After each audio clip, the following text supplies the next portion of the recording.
নমস্কাৰ, মই কিশোৰ দাস। মই যিহেতু অসুস্থ সকলোৱে গম পায় অসমবাসী ৰাইজে।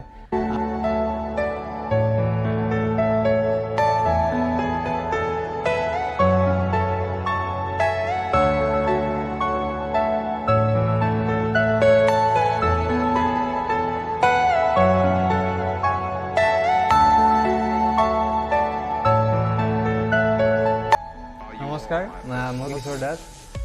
মই যিহেতু অসুস্থ সকলোৱে গম পায় অসমবাসী ৰাইজে। মই যে আৰু এইকাৰণে মোৰ ট্ৰিটমেণ্ট চলি আছে বম্বেত, আৰু চিনেমাখনৰ প্ৰমোচনত মই অলপ নিজে থাকিব পালে নিজক সঁচাকৈ সুখী হ'লোহেঁতেন। আপোনালোকৰ লগত ডাইৰেক্টলি এটা থলো হয় বা সকলোকে লগ পালে ভাল লাগিলেহেঁতেন, কিন্তু আজি মই বিশেষ সুবিধাৰ কাৰণে আপোনালোকৰ মাজত আজি নাই। কিন্তু একো নাই, আপোনালোকে চিনেমাখন চাব, কাৰণ এখন মোৰ অসুস্থ হোৱাৰ শেষ ছবি আছিল, মানে লাষ্ট চিনেমা কৰিছিলোঁ এইখন। আৰু চিনেমাখনৰ বহুতখিনি মমেণ্ট মোৰ এতিয়াও মনত আছে, বহুত ভাল লাগে। কাৰণ চিনেমাখন যেতিয়া আমি কৰিছিলোঁ মাজতে লকডাউন দুবাৰ পালোঁ আমি। সেই লকডাউনত মানে এনেকুৱা কিছুমান পৰিস্থিতি হৈছে, মোৰ কাপোৰ চাপোৰ কণ্টিনিউটিৰ কাৰণে বহুত মানে প্ৰব্লেম পাইছিলোঁ। কিন্তু কাৰণ ঘৰত মানে লকডাউনৰ সময়ত ক'ত কাপোৰ ক'ত গৈছে ঠিকনা নাই।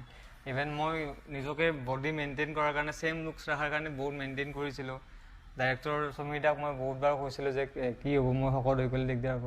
তাৰপিছত মই বহুত মেইনটেইন কৰিলোঁ নিজকে। আকৌ য'ত মই